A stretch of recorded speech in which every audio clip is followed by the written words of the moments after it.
E aí pessoal, vamos começar hoje um projeto que eu estou aqui muito emocionado.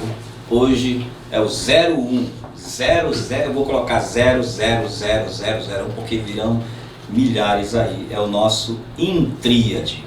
Como eu sei que muita gente vai querer saber por que o nome Intríade, eu vou logo começar explicando que, primeiro, essa sacada de a gente fazer aqui na Escola de Adoradores um estúdio específico para a gente reunir pessoas queridas para papos maravilhosos sobre diversos temas, nasceu já há muito tempo, mas esse ano a gente conseguiu concretizar e nasce com essa proposta de a gente sempre ter um olhar um pouco mais diverso de temas que nós vamos abordar. Então, em tríade, a palavra tríade eu sei que você deve saber o que significa, mas eu vou começar explicando a partir da música. Por exemplo, a partir do instrumento harmônico, que é o violão, que tem inclusive ali, uns três ali, que são três também, uma tríade de violões.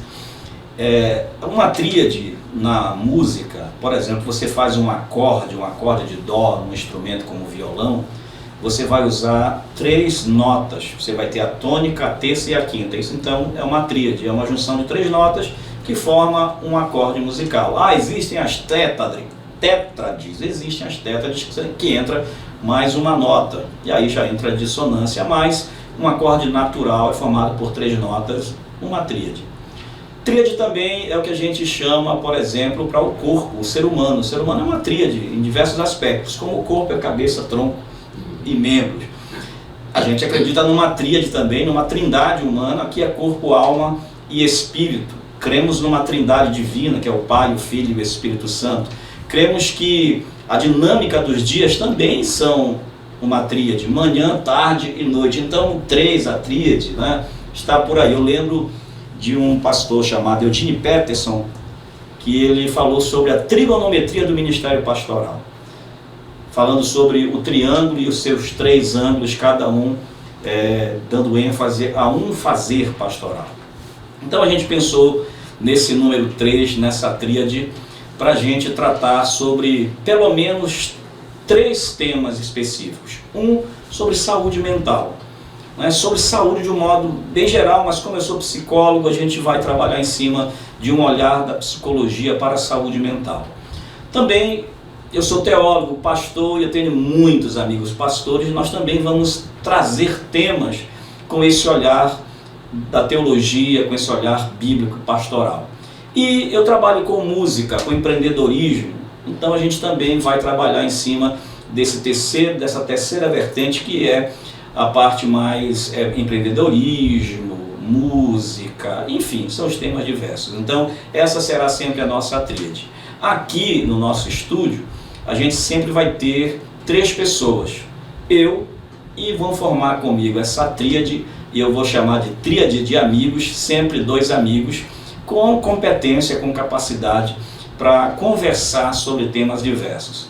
Como hoje é o nosso primeiro programa, eu estou muito até emocionado, porque é o começo de um projeto, e a gente chega num momento muito importante, num mês muito importante, que é o mês de setembro, que nós estamos aí vendo, e você vai ver muitas postagens sobre a prevenção e combate ao suicídio. No próximo dia 10 nós temos o dia que é dedicado mais especificamente no mês de setembro ao combate e à prevenção ao suicídio. E é exatamente esse tema que hoje, dia 7 de setembro, neste feriado que se comemora a independência do Brasil, a gente vai começar este programa de número 1 falando sobre o suicídio e as mais diversas formas de olhar para esse tema tão importante.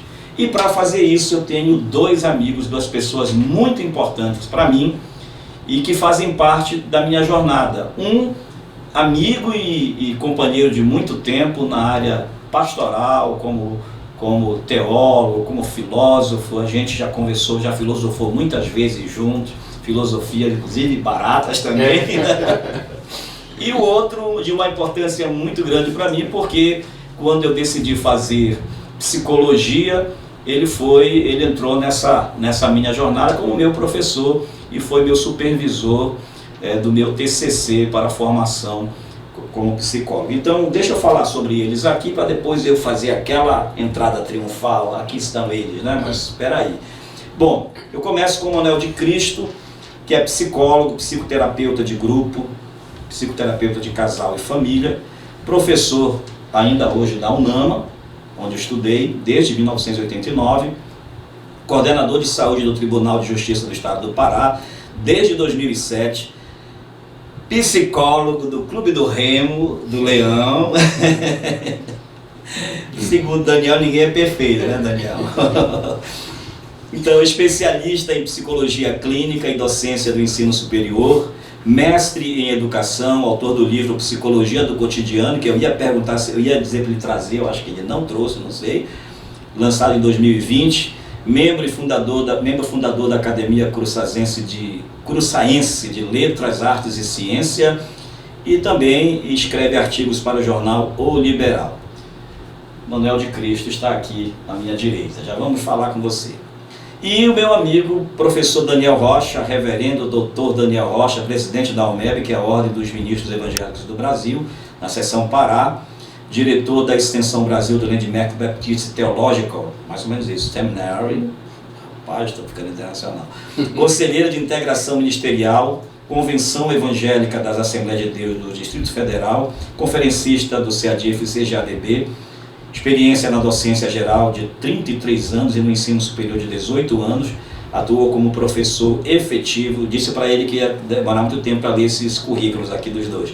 Faculdade da Amazônia, FAAM e Uninassal, que é a Faculdade Maurício de Nassau, e professor colaborador do Parfo, e da UFRA, e membro da Comissão Especial de Docência da Uninassal.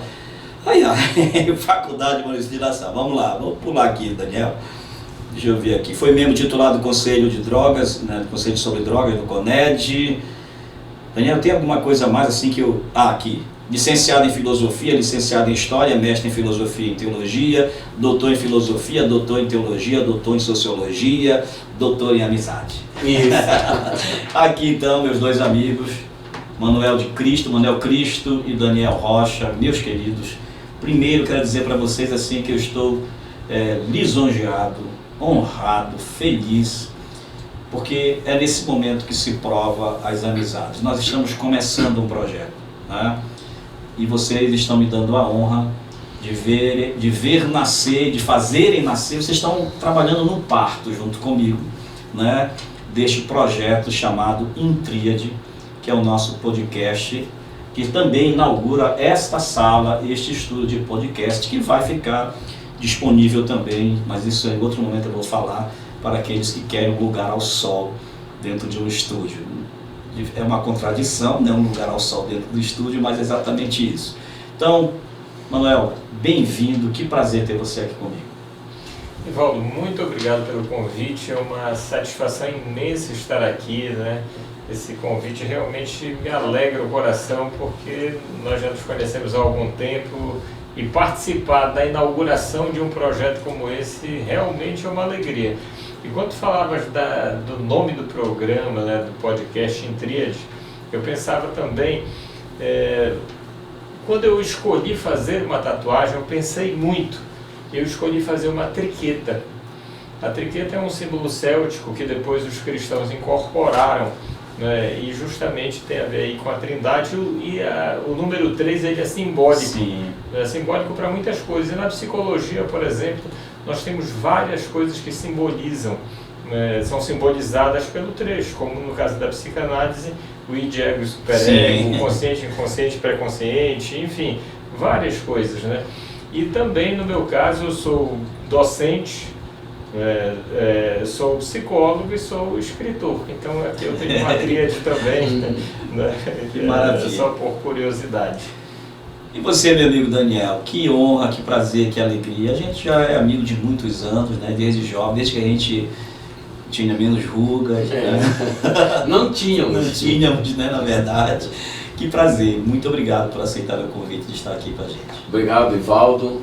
É muito bom estar num programa como esse, porque ele visa trazer informações, trazer cultura, trazer coisas novas. E esse tema também, esse nome do programa em Tríade é bem legal porque remete a várias questões dessa relação tripla, né?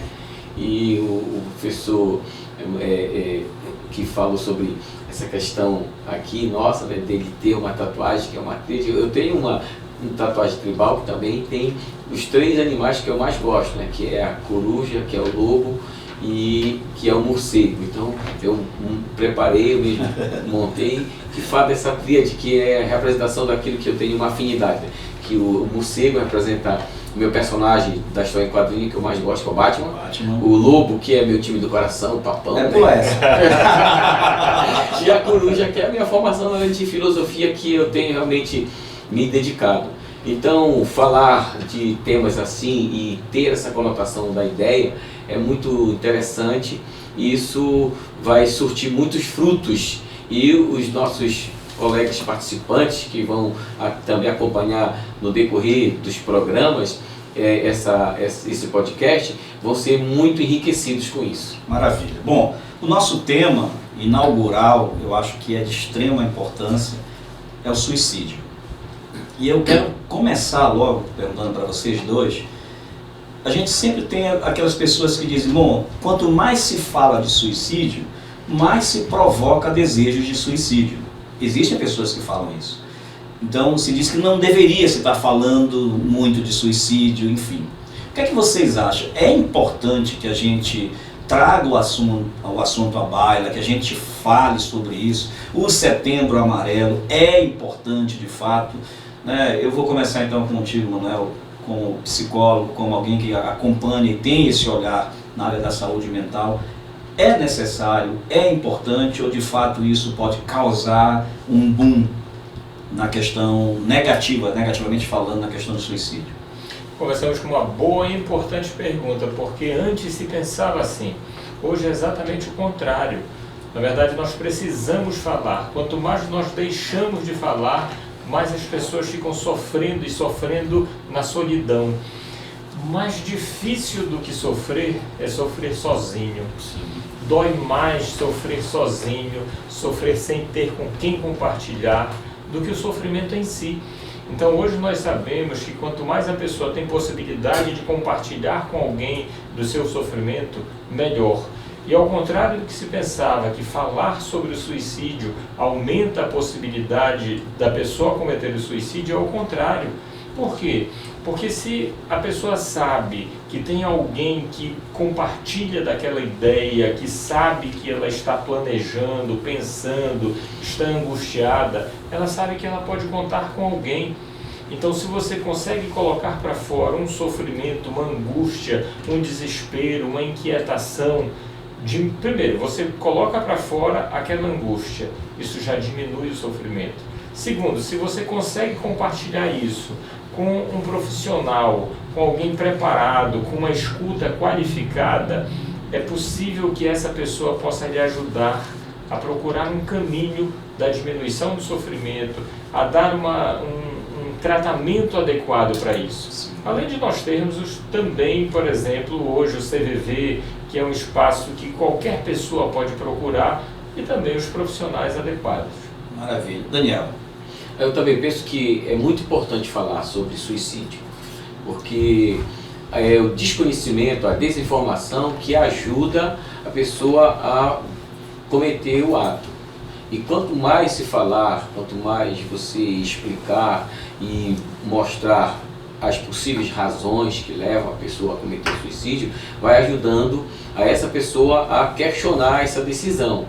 Porque geralmente quando se fala de suicídio, se diz assim: a pessoa busca acabar não com a própria vida, mas em si com o problema que a está angustiando. E quando ela é informada, ela percebe que existe isso, aí então ela vai buscando um caminho diferente, ela vai buscando um auxílio diferente. E é importante, o professor Manuel Cristo falou, a procura por um profissional que saiba dar a escuta correta, porque não é qualquer escuta. não é um desabafo. Tem pessoas que não sabem escutar, esse negócio é besteira da tua cabeça, se tu tivesse coragem mesmo, se tu quisesse fazer, tu já tinha feito. Isso incentiva. Então, falar do suicídio de forma negativa é que provoca, né? Que provoca realmente a vontade da pessoa levar a efeito aquilo que ela já está angustiada em querer fazer. Porque ela se fosse algo tão assim simples e fosse assim tão incentivador em si próprio, a pessoa não conversaria, não ficaria muito tempo pensando, ela não se angustiaria com isso, ela iria e faria. Então, a informação, o partilhar, se abrir o coração, se colocar para fora esse sentimento, ajuda mais a pessoa a superá-lo. Há uma canção que o Ivaldo vai lembrar, que diz que quando se está só, a dor é mais intensa. Então, sozinho, a gente sofre mais. Eu posso trazer um pouco da minha experiência, da perda do meu filho mais velho, que eu precisava tanto de estar com pessoas que viessem falar comigo, que viessem me escutar, que diminuiria. Mas as pessoas pensam que é diferente. Não vou contar deixa porque deixa ele ficar, dar o tempo dele. Na verdade, quanto mais eu falo da dor que eu senti e sinto ainda, mais ela alivia. Então, quanto mais se fala de uma dor, mais ela diminui. E especialmente para quem você fala. Né? E quem pensa no suicídio, ou quem está sofrendo com essa angústia dentro de si, deve buscar informações e conversar com quem tem a escuta profissional. O pastor é importante, mas o psicólogo, o psicanalista é mais importante nesse processo, porque ele vai dar uma escuta correta e a fala, quando for necessário, correta, para que a pessoa possa, de fato, dirimir esses pensamentos e buscar a intensidade de querer viver, porque viver é muito bom. Bom, a gente vai falar já sobre qual é a importância nesse caso, também com relação ao fazer pastoral. Né? Em que momento, ou o que é que um pastor, de que forma ele pode ajudar? E se de fato a igreja, como essa rede de apoio, se ela tem o seu papel, a gente vai falar sobre isso. Mas com relação à psicologia, o profissional da área da saúde mental, o psicólogo, o psiquiatra, o psicanalista, aquele que oferece essa escuta. Primeiro, Emanuel, a gente estava falando há pouco em off sobre as estatísticas. Nós não temos muita coisa ainda atualizada.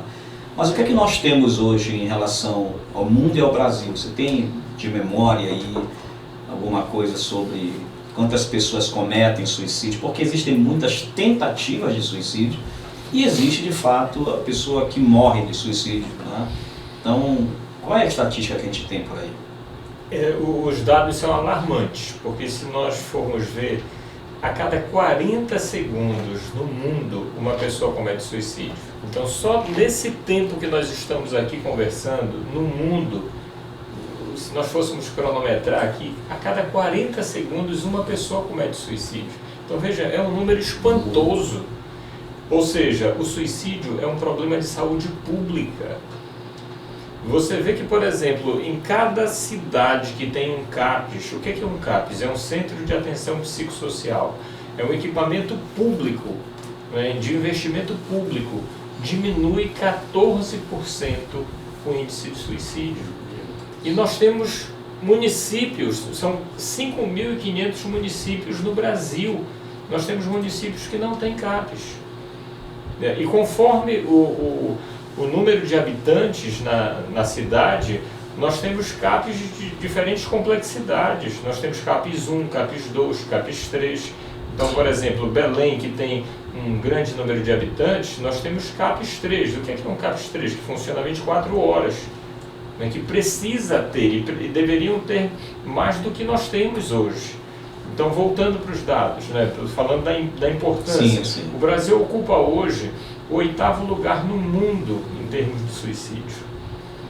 Se a gente for comparar, por exemplo, numa questão de gênero, homens e mulheres, as mulheres, elas têm maior tentativa de suicídio, elas tentam mais vezes do que os homens, mas os homens são mais fatais, mais eficientes. Por quê? Porque os homens são mais violentos. Então, as modalidades de tentativas são mais eficazes, digamos assim. Então nós precisamos cuidar disso. Por isso nós precisamos falar. Para quê? Para diminuir esse índice de suicídio. Isso é tratado há muito tempo na própria literatura, seja na sociologia com Durkheim, seja em várias outras áreas, na psicologia, na filosofia. Então nós precisamos abordar. Quando a gente coloca, todos esses índices, nós temos também as pessoas que são atingidas, não apenas quem comete, mas a família. Aquilo que a gente fala, e depois a gente pode abordar melhor, a questão da pós-venção. Antes se imaginava que 10 a 15 pessoas eram atingidas quando uma pessoa cometia o suicídio. De 2018 para cá, a Organização Mundial de Saúde já colocou esse número de que 145 pessoas são impactadas por um suicídio. Então você vê a rede de relações que uma pessoa estabelece. Esse número de pessoas pode ser até muito maior. Dependendo da rede de relações que ela tem, esse número pode ser muito maior, porque você sofre com o sofrimento do outro. Então, veja a importância de nós tratarmos desse assunto, da escuta ser qualificada, porque se alguém chega para o Daniel, professor Daniel, e coloca para ele, pastor Daniel, e coloca uma situação e ele não tem uma escuta qualificada e fala de qualquer jeito, ele pode inadvertidamente está induzindo uma pessoa dá exatamente aquilo que faltava para a pessoa. Exato, e colocar aquela gota que estava faltando. E uma coisa, viu, professor Manuel, é que eu também, dentro desse nosso contexto de cultura nacional, ou seja, de Brasil, nós enfrentamos ainda, pela nossa própria formação cultural, um preconceito sobre a questão do suicídio. A maioria das famílias, elas não sabem lidar com a questão do suicídio por parte daquele que sofre a depressão, por parte daquele que está tendo essas ideações suicidas, e ela não sabe lidar com aquilo, ela acha que é tolice, e ela termina motivando muito mais para o ato, e depois a consequência do sofrimento vem quando a pessoa comete, ou das tentativas, e aumenta as angústias, porque a gente fica sobressaltado em qualquer hora que aquela pessoa cometer aquilo, então você vive o sobressalto. Então essa questão que no Brasil, que a gente está em 8º lugar, no ranking mundial, isso se atribui também, em grande parte, a essa questão cultural nossa, de como que o brasileiro vê essa questão do suicídio na sua relação familiar. Na verdade, vamos mais, antes do próprio suicídio, você tem a própria ideia da questão da saúde mental. Isso. As pessoas têm muita dificuldade de entender que um transtorno mental, ele é um adoecimento. Ele tem um CID, ele é uma doença. Então, a gente que trata com relação de igrejas, que principalmente é muito comum isso, uma negação, inclusive. Há uma negação. Uma pessoa que chega fazendo queixas sobre depressão, vai sempre encontrar aquela pessoa do seu convívio familiar, e especialmente você tem um convívio religioso, dizendo, isso é demônio. Falta de oração. Isso é falta de Deus, é falta de oração, é falta de fé. Então, as pessoas não gostam nem de falar, quando se fala de suicídio, elas nem gostam de falar do tema, elas vão sempre se esquivando disso. E, por exemplo, então, assim como qualquer enfermidade, qualquer adoecimento, ele traz os seus sintomas, ele traz os seus sinais. Um suicida em potencial, ele também tem sinalizações, ele também tem sintomas que vão aparecer. Como é que a gente identifica, uma pessoa, um suicida em potencial, no dia a dia, no cotidiano, com pequenas frases? Como é que a gente pode dizer assim, bom, aqui tem uma potencialidade suicida? Nós temos comportamentos que podem identificar. E por isso que é importante falar sobre. Porque quando uma pessoa dá esses sinais, é possível identificar. E além disso, quanto mais você conversa, você consegue, por exemplo, prevenir. Então, a pessoa, por exemplo, fala algumas coisas, algumas frases que são muito comuns. A pessoa pode dizer assim, eu queria sumir. Eu não estou mais aguentando. Queria um remédio que me fizesse dormir para não acordar nunca mais. Isso. Ou então, por exemplo, tu vais te ver livre de mim. Tu vai sentir minha falta. Ou pergunta, se eu morresse, tu iria sentir minha falta? Também. Então a pessoa vai dando frases, e aí a pessoa diz assim, deixa de besteira. Ou seja, ela desvaloriza, desqualifica. Desvalida, Ou então né? alguém que já falou várias vezes, né? Ah, eu vou morrer. Ah, tu quer só chamar a atenção. Ah, essa pessoa já falou 10 vezes, 20 vezes, ela fala isso há 5 anos. Sim, fala há 5 anos e não ainda Não mudou a fala, né? ou não tentou, ou então tentou e a gente nem sabe. Às vezes ela tentou e não conseguiu êxito naquela Sim. tentativa. E uma coisa mais desagradável ainda é que quando o senhor diz, se tu quisesse mesmo morrer ou te matar, tu já tinha feito isso. Isso, Ele não está percebendo que a pessoa dessa maneira está pedindo um socorro, pedindo ajuda. Ela está dizendo, será que alguém não está me olhando, não está me escutando? Ela está nessa busca de uma solução. E quando ela vê que não encontra isso, ela ela vai consumir o ato. Enquanto profissional, a gente prefere errar pelo excesso do que pela falta. Uhum. Então, tendo um sinal desses, a gente vai atrás. E se eu errar? Errei, mas por excesso de cuidado, não por falta.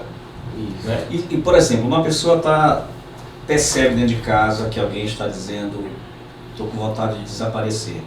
Um dia vocês vão perceber que eu estou falando a verdade. Né? Eu queria muito dormir e não acordar mais. Eu estou cansada, eu estou exausta, não sei mais o que fazer. Eu não tenho mais prazer de viver. Todas essas falas que são comuns, né, de um suicídio em potencial. E aí você não percebe nessa pessoa que existem outros sintomas. Ela não está apresentando, por exemplo, ela continua trabalhando, tá? Mas você percebe isso. Como é que se aborda alguém assim? Como é que se faz? Né? Isso aqui eu acho que é importante para a família que vai nos ouvir. Né? Como é que alguém chega e diz assim, vem cá, senta aqui comigo, me fala mais. Quando você diz que você tem vontade de sumir, desaparecer, é por aí que se faz? É essa abordagem que a gente deve fazer? Então, a abordagem de um profissional... Não, estou falando do de casa, sim, né? mas De forma mais coloquial, né? Mais É. do cotidiano. Isso. É importante dar essa escuta, né? O que está acontecendo que tu quer sumir? Tem que demonstrar um interesse pela fala da pessoa. Isso, né? demonstrar o interesse, não desqualificar aquilo que a pessoa está colocando. Ah, eu não aguento mais, mas o que tu não aguenta mais? Por exemplo, uma pessoa que pode estar num período de vestibular, de Enem. Ah, eu tenho aula todo dia, está difícil. Às vezes ela está numa pressão danada, absurda, da família, do cursinho, dos colegas, da competição, está se sentindo incapaz, né, na autoestima baixa. Tá, mas o que está acontecendo? Está te angustiando? Ah, eu não sei se eu vou conseguir. Então vamos lá, o que tu está achando que tu não vai conseguir? E começa a conversar. E a pessoa né? precisa perceber isso, porque tem um caso daquele rapaz que foi fazer a defesa do TCC dele, do curso de Direito. Sim. A professora foi muito incisiva com ele, ele terminou de lá e se suicidou. Já estava com uma pressão, cobrança, não se sabe toda a pressão que ele trazia sobre si mesmo, por conta dos familiares, dos amigos, das exigências, ou a busca que no curso seria uma oportunidade dele sair da condição que se encontrava. Enfim, tem muitas situações que são periféricas, que não se sabe o que é que isso está provocando a pessoa. Então eu vejo assim, se a pessoa começa a ter uma fala dessa, cara, vem cá, peraí, tu tem falado isso, eu queria realmente te ouvir, o que é que está te chateando? Por que isso está sendo, tu estás constantemente falando isso, o que é que está te causando essa dor? Porque as pessoas, elas precisam ser ouvidas. Sim. E é muito ruim quando não se é ouvido. Eu tenho um exemplo bíblico, né, do caso do cego de Jericó, que ele constantemente estava ali pedindo uma ajuda, mas quando ele ouve que Jesus está passando, ele grita mais alto, até que ele foi ouvido. Só que o grito dessas pessoas, ele não é sonoro, é um grito diferente, é com falas pontuais dela. Sim. Dizer, eu não aguento mais, eu queria sumir, sabe, tomar um remédio e nunca mais acordar. Então são falas pontuais, o grito dela é diferente, então a gente tem que dar atenção que o grito dessas pessoas é um grito silencioso, é um grito baixo. Sim. É um grito da alma dela, né, do interior dela, que está dizendo, eu preciso de ajuda. Tá, e num momento como esse, se identificou, teve esse feedback, a pessoa falou, esse familiar. Eu estou falando assim para a gente sim. poder de alguma forma atingir as pessoas que estão ali dentro da família, né, que se interessaram por isso. Essa pessoa conversou, deu essa escuta, ela teve esse retorno, a pessoa diz, olha, eu realmente tenho me sentido sem vontade de viver e tal. Você acha que essa pessoa pode ser mais direta, dizer assim, mas vem cá, você já pensou em tirar a sua vida? Você já tentou alguma vez fazer isso? Você acha que é? Porque a gente que tem a escuta já treinada, trabalhada cientificamente, profissionalmente, é uma coisa, mas a pessoa que está dentro de casa, que é uma pessoa comum, ela vai chegar e dizer, mas você já tentou? Essa abordagem, ela é importante, ela pode ser feita? Se ela é específica, como tu disseste, diz assim, eu não estou conseguindo mais viver, não estou aguentando mais viver, então ela já está mencionando de forma muito explícita. Sim. É importante perguntar, você já pensou em tirar a sua vida? Claro que se tiver conosco profissionalmente, a gente vai investigar isso no detalhe, com a riqueza de detalhes. A gente vai perguntar se pensou, como pensou, se já tentou, de que forma. A gente vai entrar na riqueza de detalhes. Por quê? Porque se ela pensou, se ela já planejou e de que maneira, nós vamos poder evitar isso, conversar. Né? Se ela tem o instrumento que ela está pensando na casa dela, de que maneira, se ela já falou para alguém, se é uma ideia vaga, se não é. Agora, se o familiar não se sente à vontade para fazer isso, então ele tem que imediatamente dizer, olha, então vamos procurar um profissional. É aí que eu vou te levar num CAPES, eu vou te levar num psicólogo, eu vou te levar numa clínica escola. Porque nós temos várias clínicas escolas de universidade. Estar com ela, estar acompanhá-la. Tu não estás sozinho. Eu estou aqui do teu lado. Eu não sei muito bem o que fazer com isso, porque eu não sou psicólogo, não sou psiquiatra, não sou assistente social, não sou enfermeiro. Mas também não estou aqui para te julgar. Eu não sei o que fazer com isso, mas uma coisa eu sei, que tu não estás sozinho. Perfeito. Então eu vou te levar para um lugar que alguém vai poder cuidar de ti profissionalmente, mas eu vou estar do teu lado. E nessa fala aqui do professor, eu quero transportar para o contexto evangélico, para a igreja, porque nós temos uma gama de pessoas que sofrem isso dentro da igreja. E durante muito tempo a igreja olhava, por exemplo, a doença física como a falta de fé. E ela conseguiu assimilar, e hoje as pessoas vão buscar um tratamento oncológico, um tratamento renal, etc. Até o mais simples, uma dor de cabeça ou dores na coluna, até o pastor, a liderança religiosa já encaminha. Porém, ainda é um tabu no contexto evangélico se falar de doenças da saúde mental. É um tabu ainda. As lideranças não ainda conseguem perceber que essa doença mental é doença tanto quanto é uma dor de cabeça ou um problema renal ou outro. Sim. E aí é importante um podcast como esse, porque também desperta a liderança religiosa para que ela comece a ter essa escuta mais sensível, perceber a hora dele indicar, porque muitas pessoas na igreja, se o pastor dizer não, procure o psicólogo, procure o psicanalista, ela vai, porque o pastor está mandando.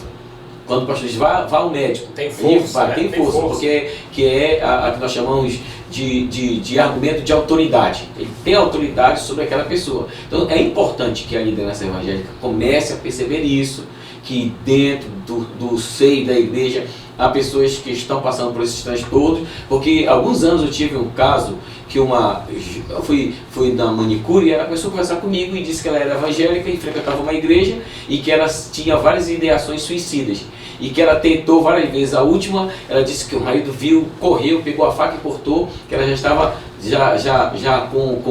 tinha pulado já com um nó no pescoço e tudo mais. E ela procurou o pastor dela várias vezes e disse, não, você tem que fazer a campanha tal para você se libertar disso.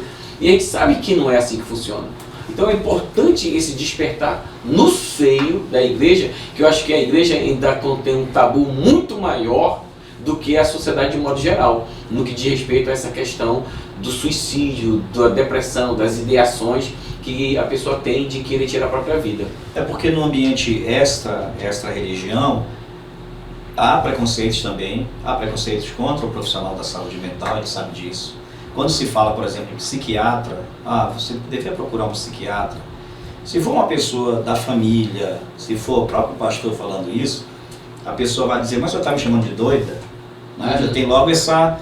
Por isso que geralmente o psicólogo ele tem esse papel, né, de fazer esse encaminhamento, olha, e explicar, fazer a famosa psicoeducação, explicar o que é o próprio profissional da medicina, né, o psiquiatra.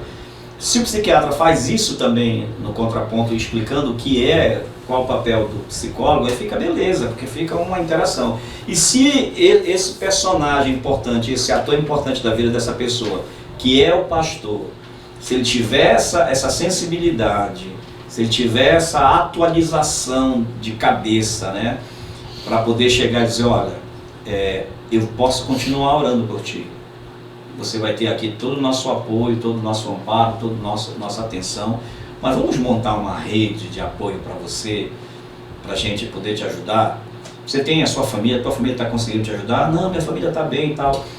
Então, já procurou um profissional da saúde mental? Já foi no psiquiatra? Não. Então, que tal você procurar um psicólogo, um psiquiatra? E a pessoa... Mas para isso, o pastor precisa se atualizar.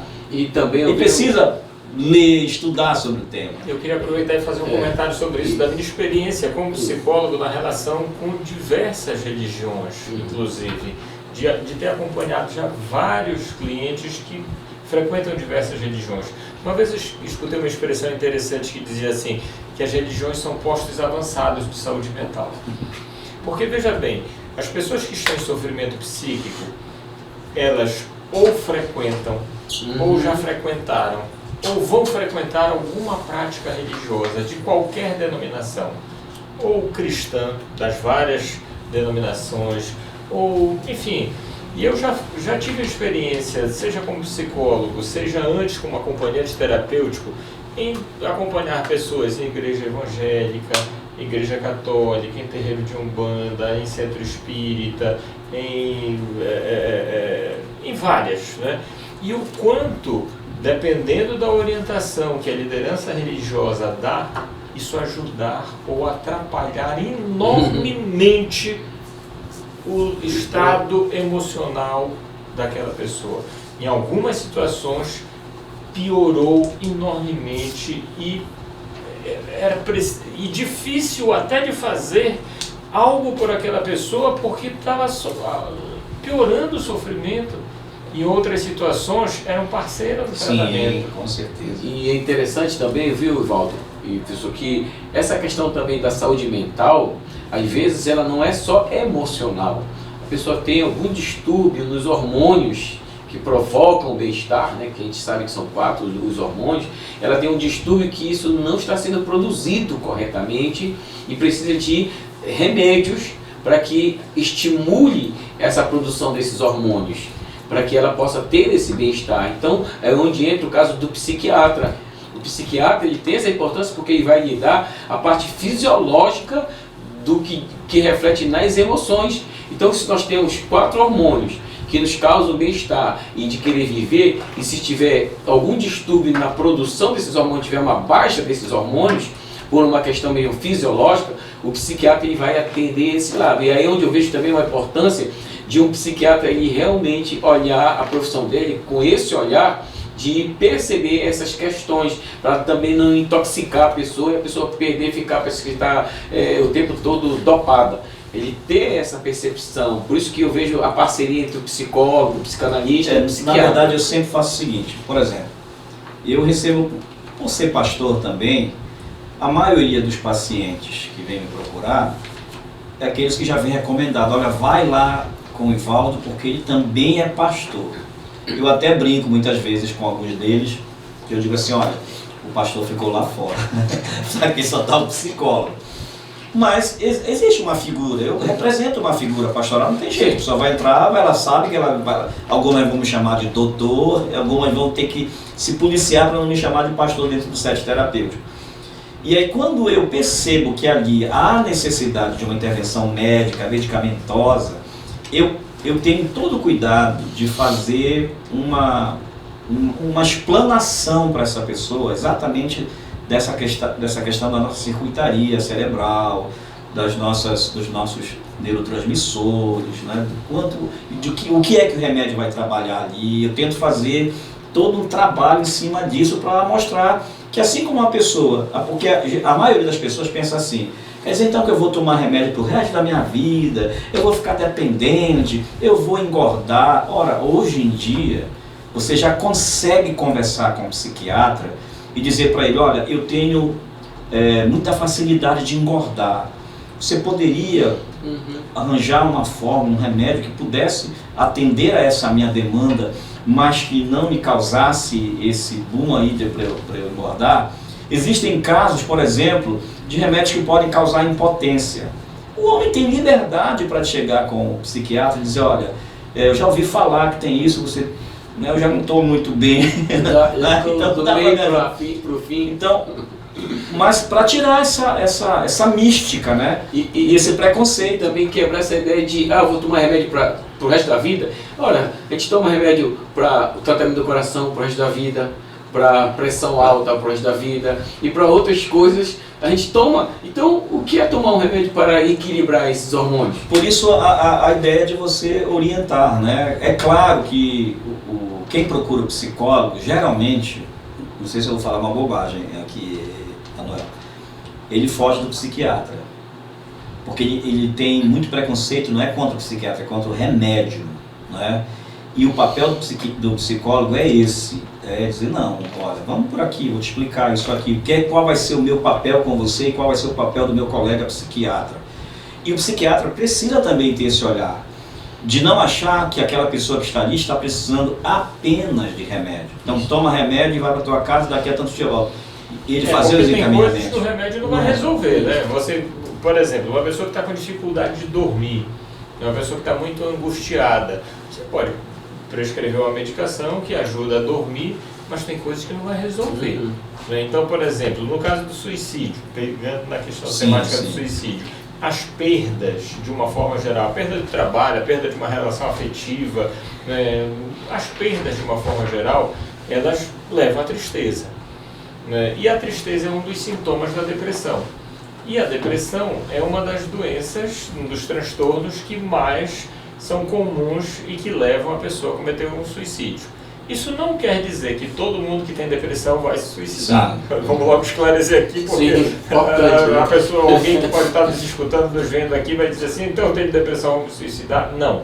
Né? Mas é frequente, né, que pessoas que cometeram suicídio, né, tinham depressão. Essa é do grupo de comorbidade. Então, mas tem outras situações, a pessoa pode, né, ter passado por várias outras patologias, só para não perder o raciocínio. Então, diante de situações de perdas, a pessoa precisa aprender a lidar com isso. Uma medicação ajuda a melhorar o ânimo? Ajuda. Mas se você tem um conflito numa relação com a família, numa relação de trabalho, numa relação outra, a medicação não vai atuar. Não vai te ajudar a elaborar um luto, por exemplo. Não vai ajudar a elaborar o luto. Né? Então você precisa lidar com isso. Por outro lado, além da medicação, hoje nós já sabemos, por exemplo, que o nosso intestino tem milhões de neurônios. Milhões de neurônios. Então a alimentação também faz diferença, né, na produção de serotonina, né, de outros neurotransmissores. Daí a importância também da alimentação. Por exemplo, é comum em quem tem depressão ter prisão de ventre. Então uma pessoa que passa 3, 4, 5 dias para ir ao banheiro, possivelmente ela tem problema nessa questão da produção da serotonina. E tem a ver o quê? Com alimentação inadequada. A questão dos exercícios físicos, não é? Isso. As caminhadas. Por isso que eu acho que é importante que a gente consiga entender, vou olhar para o Daniel como pastor, que você pode sim utilizar dos instrumentos da fé, da orientação pastoral, da pregação, e fazer esses encaminhamentos. Não é? O próprio nutricionista, um dia desses eu perguntei para uma nutricionista se havia algum estudo, né, da área da nutrição que pudesse oferecer esse tipo de qualidade de vida para a saúde mental.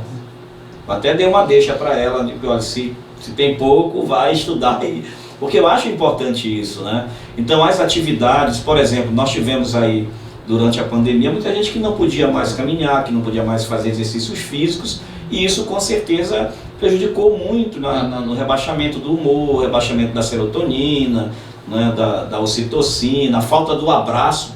Né? Um abraço joga a tua ocitocina lá para cima, né? Contato da pele, o contato, né? Então isso aí foram coisas que realmente vieram prejudicar.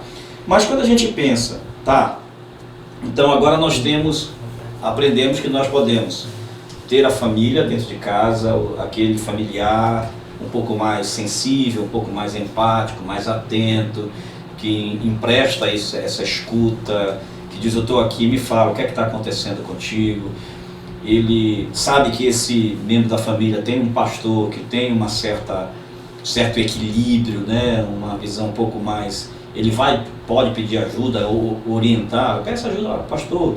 Esse pastor que recebe essa pessoa diz, olha, que tal a gente tentar investigar isso com um psicólogo, com um psiquiatra? Né? Olha só como seria, talvez esteja falando uma grande utopia, né? Como seria importante essas conversas, né? Ter essa relação de conversa entre esses olhares, né? E forma até uma tríade, né? Para você fazer esse pastor, família, religião, ciência, né? Família, religião e medicina, família, enfim, família, religião e saúde mental. Olha só como é importante, né? Fazer esse conjunto aí de atendimento, de apoio, porque nós estamos dispostos a fazer qualquer coisa. Eu estou falando como ser humano comum mesmo, como ser humano. Qualquer ser humano está disposto a fazer qualquer coisa para salvar a vida do outro. Isso é fato. Especialmente se esse outro tem um vínculo com ele, é família, é amigo. Né? A gente já tem essa solidariedade nata quando é uma pessoa distante. Você imagina então nesse grupo. E isso é tão verdade, viu, Walter? É tão verdade que há pessoas que estão morrendo afogadas, o outro pula para salvar, que também não sabe nadar. E ambos morrem afogados, de querer salvar o outro. Então, nós temos esse impulso dentro de nós de querer resgatar a vida, de salvar a vida. Eu vou usar uma frase aqui, que ela é bem cômica, que eu acho que eu só ouço o áudio dela, que para mim parece que é o áudio do Chapolin Colorado.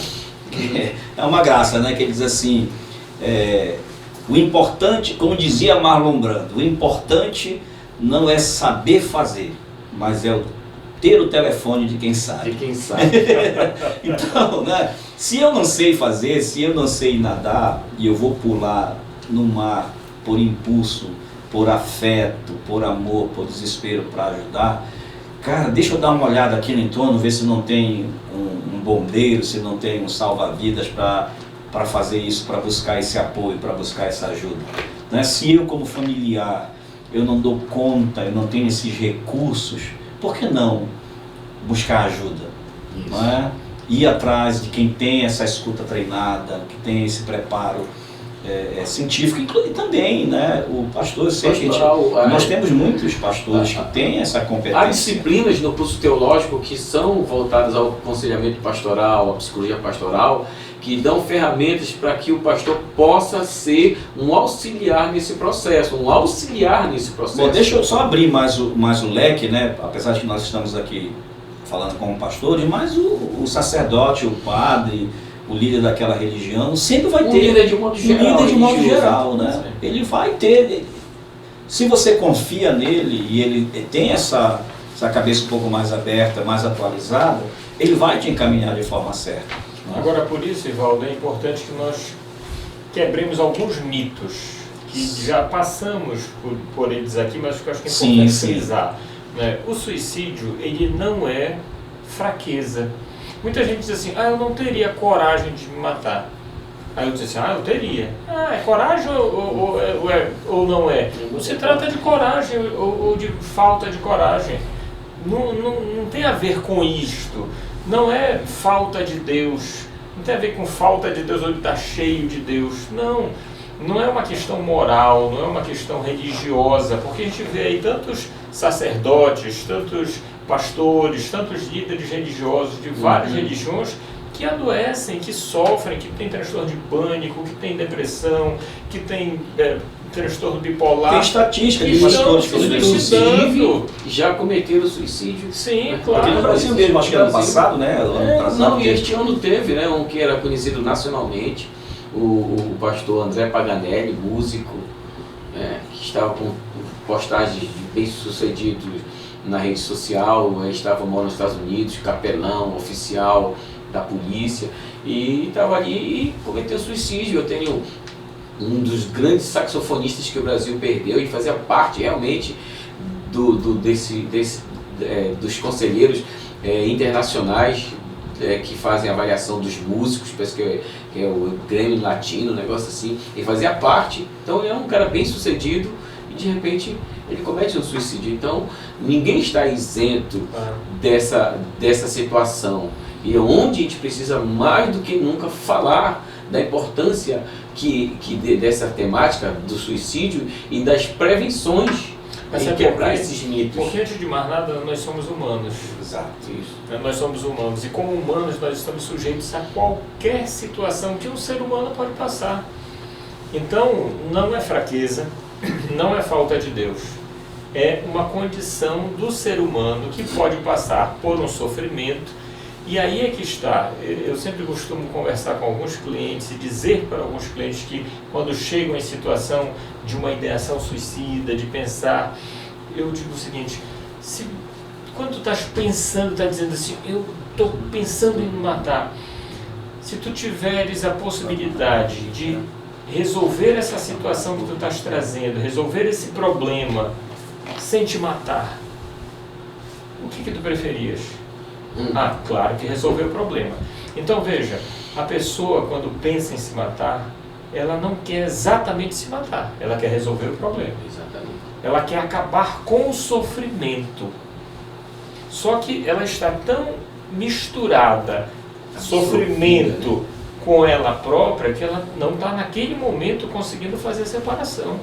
E aí é que o profissional vai no processo terapêutico junto com ela, junto com o suporte familiar, e às vezes não é só familiar, porque às vezes a família não está em condição de ajudar, às vezes ela não tem essa rede de suporte, e às vezes vai ser um amigo, vai ser um colega de trabalho, vai ser um colega da escola, vai ser um parente distante, vai ser um líder religioso.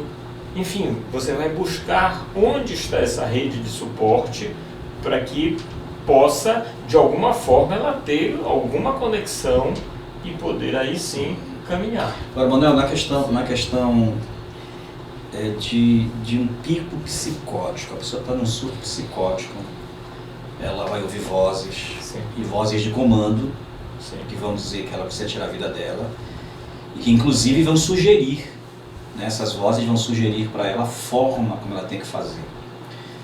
Aí ela compartilha isso com alguém, porque existe ainda um lapso de lucidez ali, e ela sabe que são vozes, né? Se ela compartilhar com a pessoa errada, a pessoa vai dizer, vou expulsar esses demônios. Né? Então, aí alguém diz, não, vamos procurar um psiquiatra. A pessoa diz, mas para quê? Se eu tomar remédio, eu vou parar de ouvir essas vozes? Existem remédios que são exatamente para isso. Eu tenho o seguinte cuidado, eu tive um paciente... E uma situação de urgência. E é urgente. Eu tive um paciente bem avançado, que ele tomava remédio psiquiátrico.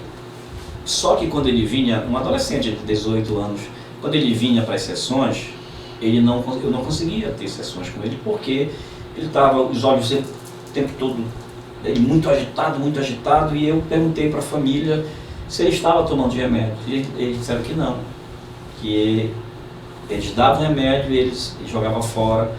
Eu disse, como é que eu vou atender? De que forma eu posso atender? Tem que entrar num acordo muito sério, num contrato muito sério com esse familiar responsável para esse paciente tomar os remédios, porque nesse aspecto a psicologia ela vai entrar para dar esse suporte, mas não tem como ela atuar como o remédio atua.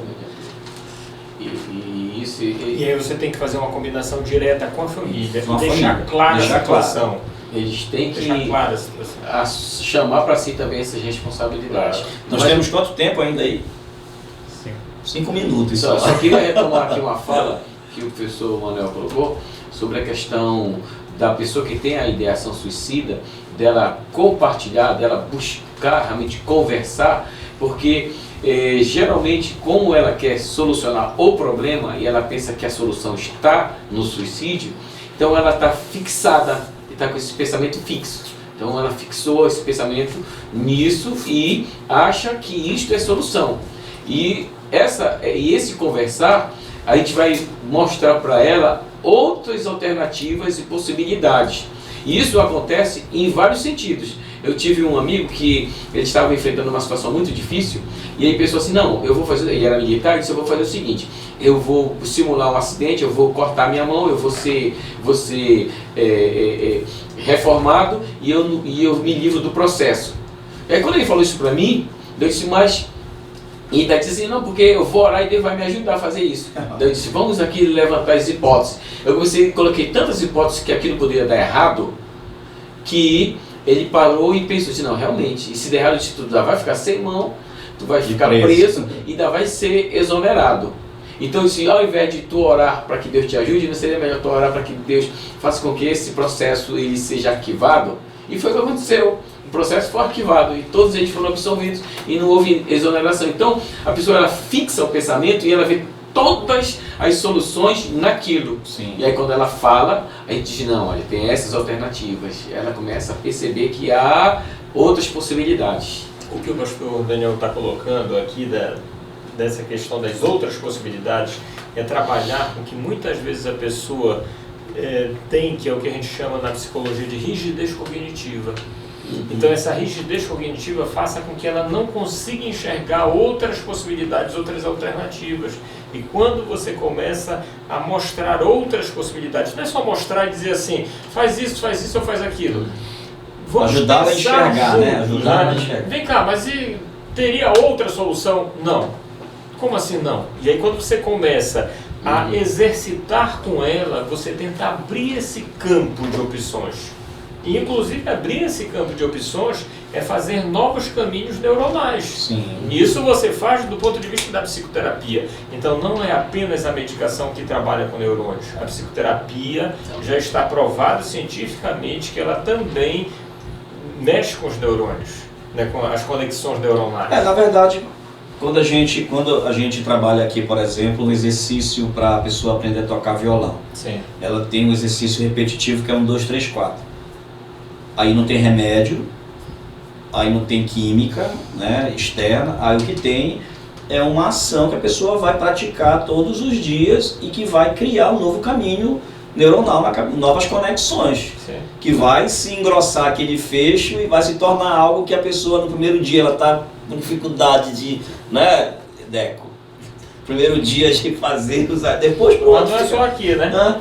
É aqui, porque isso aqui está sendo Claro. trabalhando Tornar um aqui. impulso reflexo, né? Então a ideia é essa, eu acho que essa multiprofissão, esse recurso múltiplo que nós podemos oferecer para quem está assistindo a gente, a fé, a gente sabe que a fé ela também mexe com a nossa química cerebral, a fé, a ciência, né? A amizade, a família, o acolhimento, a empatia, o abraço, né? Tudo isso aí é um conjunto, é um combo completo que uma pessoa pode ter. Se essa pessoa não tem tudo isso, e por exemplo, aí entra uma questão, já vamos encerrar, mas eu vou esticar só um pouquinho, que era uma questão que eu ia perguntar para o Daniel, com relação à fé.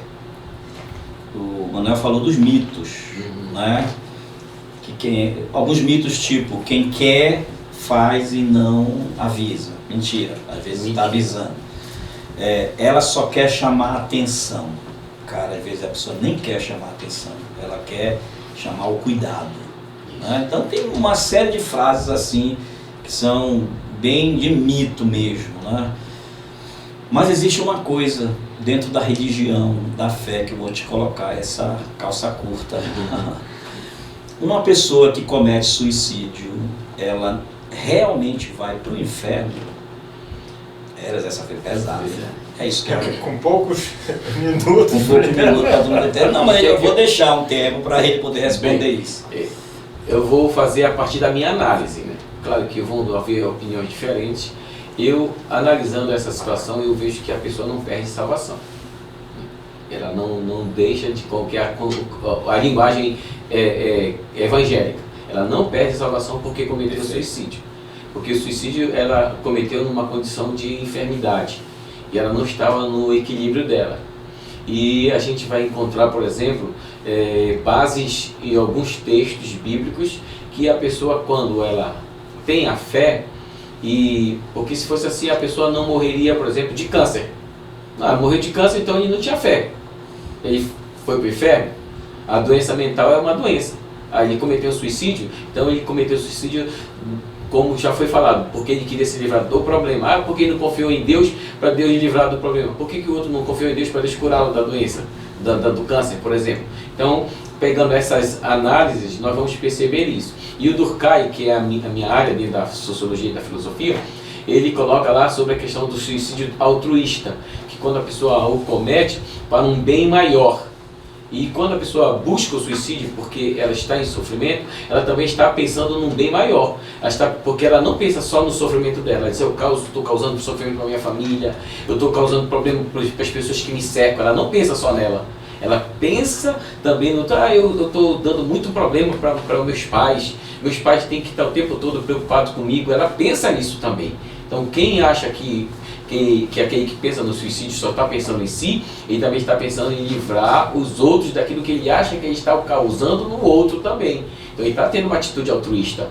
E quando ele comete, ele está nisso trazendo a solução para todos os problemas, o dele e dos familiares e amigos que o acompanham nesse processo. Eu sei que ele acha, né? Ele acha. Eu sei que essa é uma pergunta muito sensível. É muito difícil de a gente tratar sobre isso. Mas eu não posso pensar apenas, né? É claro que quando a gente diz, não, eu, pela minha fé, não acredito que a pessoa perde salvação. Mas se eu falando isso, não estou estimulando aquela pessoa que diz, era só o que me segurava, agora eu vou cometer suicídio. Isso é uma questão, sim, eu sei que é muito séria. Por outro lado, infelizmente, nós falamos já ainda há pouco, que no Brasil, no mundo todo, a cada 40 segundos morre uma pessoa de suicídio. Eu acho muito importante a gente dizer isso, morre de suicídio, muito mais do que cometeu suicídio, se matou. Eu acho que ela morre de suicídio como ela morreria de câncer, de qualquer outra coisa, de um acidente, enfim. Porém, essa pessoa que vai, ela deixa, aí vem a pós-venção. Essa pessoa que vai deixa todo esse questionamento. Aí a pessoa que ficou fica sofrendo, dizendo, meu Deus, ela foi para o inferno, ela não foi salva. Por isso eu fiz a pergunta. Né? E a minha pergunta tem a intenção de mostrar para essa pessoa que não tem a ver com o que vem depois do que vai acontecer. Se ela está com essa ideação, que o que deve segurar ela não é o que pode acontecer depois disso, mas o que é que ela pode resolver enquanto ela está aqui. E você falou lá no início, acho que foi você que falou lá no início, que viver é bom. Viver é bom. Né? Tu está falando isso porque você tem sua casa, sua família, tem seu carro, Viver é bom viver. O que precisa é a gente pegar essa vida que a gente tem e buscar o sentido dela, e buscar os caminhos, porque existem. Se a pessoa começar a olhar, ela vai enxergar uma mãe, um pai, pode chegar um pai perverso, uma mãe perversa, mas vai chegar um amigo que atravessou a vida dela, que fez diferença. Sempre vai ter um ponto onde eu vou olhar e vou dizer, vale a pena viver. Aqui está um ponto que eu posso enxergar, que eu não estava enxergando. Então é muito importante a gente pensar sobre isso. Eu queria que vocês dessem aí uma palavra final. Vocês podem olhar diretamente nos olhos de quem está assistindo a gente agora. Manuel, pode falar para a gente encerrar. Eu sei que eu deixei Porque a resposta não está completa, né? Sim. Ela requeriria acho que ficaria para a parte 2. É a parte 2, a gente pode pensar num outro momento. Eu ia falar sobre isso, sobre a importância do sentido da vida.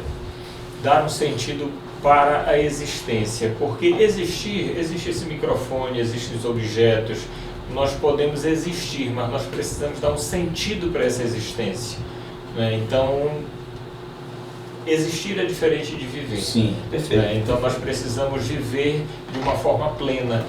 E aí eu fui procurar rapidamente aqui no celular um poema que eu fiz ano passado sobre o Setembro Amarelo. Se me permitir rapidamente aqui para... Eu vou ler aqui, nos brinde. Eu não gravo, então eu vou ler aqui rapidamente. E o título é Amarelo.